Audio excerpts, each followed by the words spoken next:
بسم اللہ الرحمن الرحیم۔ السلام علیکم، آپ دیکھ رہے ہیں الف نیوز اور میں ہوں آپ کے ساتھ ماجد علی۔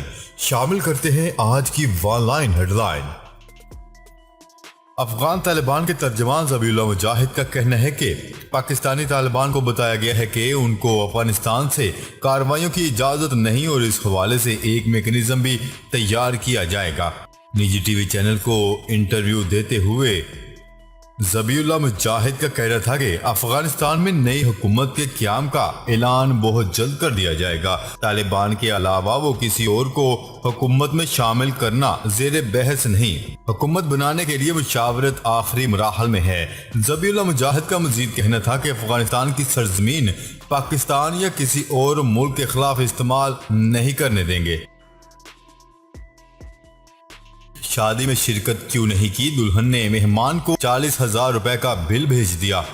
شادی میں شرکت نہ کرنے پر دلہن نے مہمان کو تقریباً 40,000 روپے کا بل بھیج دیا۔ بھارتی میڈیا کی رپورٹ کے مطابق سوشل میڈیا پر بل کی تصویر وائرل ہو گئی۔ بل کو نو کال نو شو گیسٹ کا عنوان دیا گیا ہے، جس پر لکھا گیا ہے کہ ولیمے کے عشائیے میں عدم شرکت، جبکہ ایک نشست کی قیمت $120 ہے اور 2 نشستیں مقرر کروائی گئی تھی۔ چونکہ آپ نے شادی میں شرکت نہ کرنے سے متعلق ہمیں آگاہ نہیں کیا، اس لیے آپ کی ہوٹل میں جو سیٹیں بک کروائی گئی تھی اس کا بل ادا کریں۔ چین میں انٹرنیٹ صارفین کی تعداد 1 ارب سے تجاوز کر گئی۔ چین کی internet network information centre نے ملک میں انٹرنیٹ کی ترقی کے حوالے سے ایک رپورٹ جاری کی، جس کے مطابق جون 2021 تک چین میں انٹرنیٹ صارفین کی تعداد 1 ارب سے زیادہ ہو چکی ہے، جبکہ انٹرنیٹ رسائی کی شرح 71.6% تک پہنچ گئی ہے۔ بھارت میں پولیس نے کسانوں پر لاٹھی چارج کیا اور سینکڑوں کو گرفتار کر لیا۔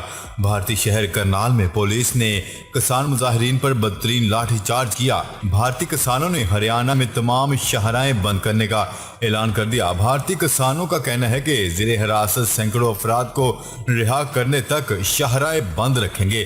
ہریانہ میں تمام شاہراہوں اور ٹول پلازوں کو بلاک کریں گے۔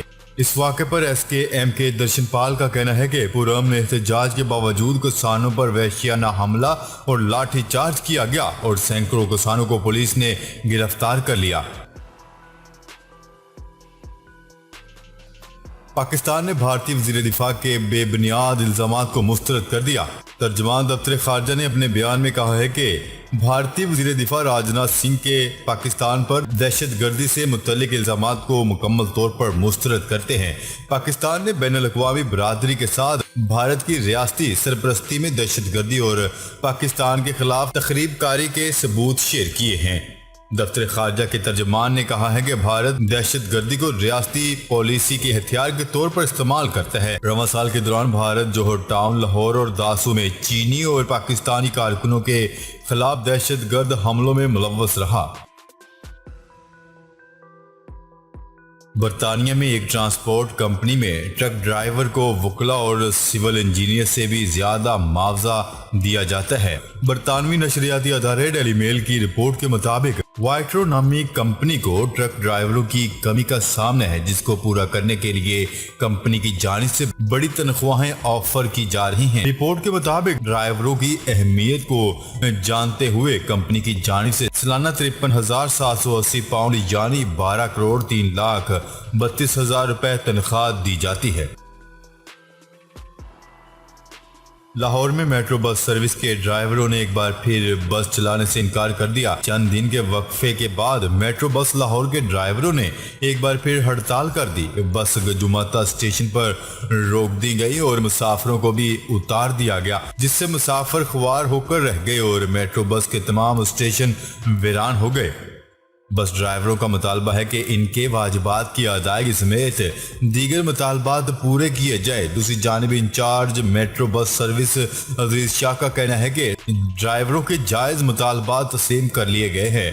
آئندہ ماہ نئی میٹرو بس چلانے کا فیصلہ کر لیا ہے۔ نئے کنٹریکٹر نے ڈرائیوروں کی بھرتیاں بھی شروع کر دی ہیں۔ پاکستان برطانیہ کی ریڈ لسٹ سے کیوں نہیں نکلا؟ وجوہات منظر عام پر آ گئی۔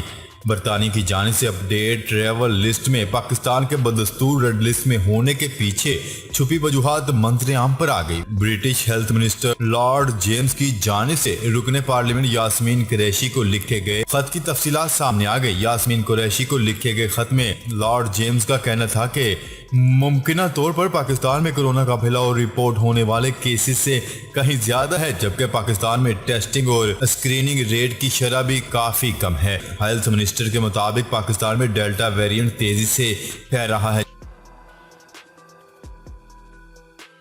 افغانستان میں خوراک کے ذخائر اور صحت کی سہولیات ختم ہونے کے قریب پہنچ گئیں۔ افغانستان میں موجود یورپی یونین کے امدادی ادارے نے خبردار کرتے ہوئے کہا ہے کہ افغانستان میں خوراک کے ذخائر ختم ہو رہے ہیں، اور یہ اطلاعات افغانستان کے اندر موجود European civil protection and humanitarian and operations کی جانب سے دی گئی ہیں۔ ان کا کہنا ہے کہ خوراک کے ذخائر تیزی سے ختم ہو رہے ہیں۔ اس سے قبل جب کابل میں طالبان نے کنٹرول سنبھالا تھا تو یورپ نے فوری طور پر افغانستان کے لیے جانے والی امداد روک دی تھی، لیکن بعد ازاں پاکستانی وزیر خارجہ شاہ محمود قریشی کی یورپین خارجہ امور کے سربراہ جوزف بوریل سے ٹیلی فون پر گفتگو کی گئی اور دنیا سے کی گئی اپیل پر کہ افغان عوام کو اس وقت تنہا نہ چھوڑا جائے۔ یورپی یونین نے انسانی امداد کے لیے 50 ملین یورو جاری کرنے کا اعلان کیا تھا۔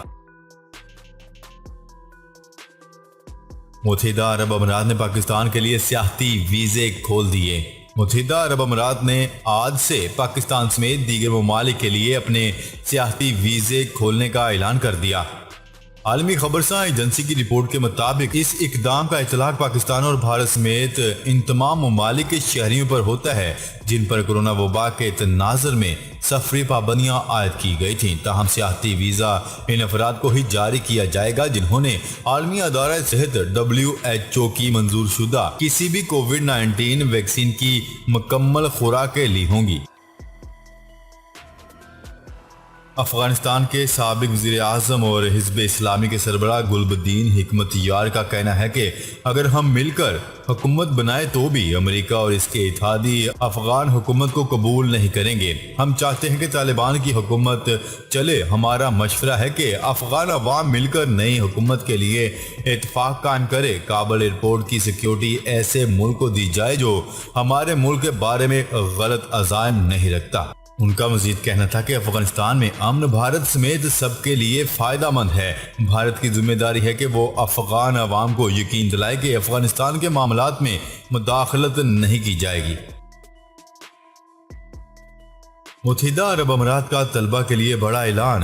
میڈیا رپورٹ کے مطابق national emergency crisis and disaster management authority نے اعلان کیا ہے کہ سرکاری اسکولوں کے وہ طلبہ جو بروز اتوار 19 اگست تک اپنے منفی PCR ٹیسٹ کا نتیجہ حاصل نہیں کر پائیں گے، وہ کورونا کے اسکریننگ سینٹر پر لمبی قطار کی وجہ سے اسکولوں کے کھلنے کے اگلے دن اسکول واپس آ سکتے ہیں، اور انہیں ایک ہی دن کی مہلت دی گئی ہے جس میں وہ PCR کا منفی نتیجہ حاصل کرنے کے بعد اسکول آ سکتے ہیں۔ افغانستان سے فائرنگ، پاک فوج کے 2 جوان شہید۔ پاک افغان بارڈر پر باجوڑ میں دہشت گردوں نے فوجی چوکی پر سرحد پار سے فائرنگ کی ہے۔ فائرنگ کے تبادلے میں 3 دہشت گرد ہلاک اور 2 جوان شہید ہو گئے۔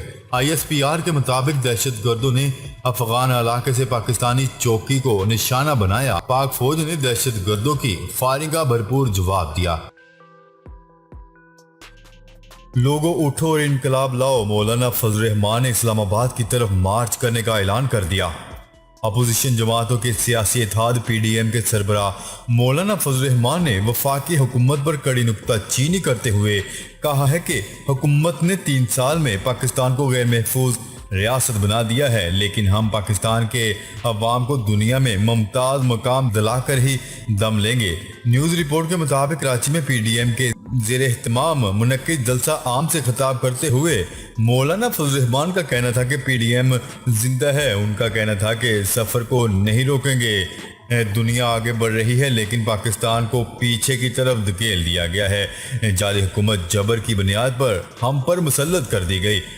پارلیمنٹ کی بالادستی کے نتیجے میں ہم نے ملکی نظام کو چلانا ہے۔ مولانا فضل الرحمان کا کہنا تھا کہ ملکی حالات پر خاموش نہیں رہ سکتے۔ جی تو ناظرین، اب تک کے لیے اتنا ہی. مزید خبریں لے کر بہت جلد آپ کی خدمت میں حاضر ہوں گے. تب تک کے لیے اپنا خیال رکھیے گا. اللہ نگہبان.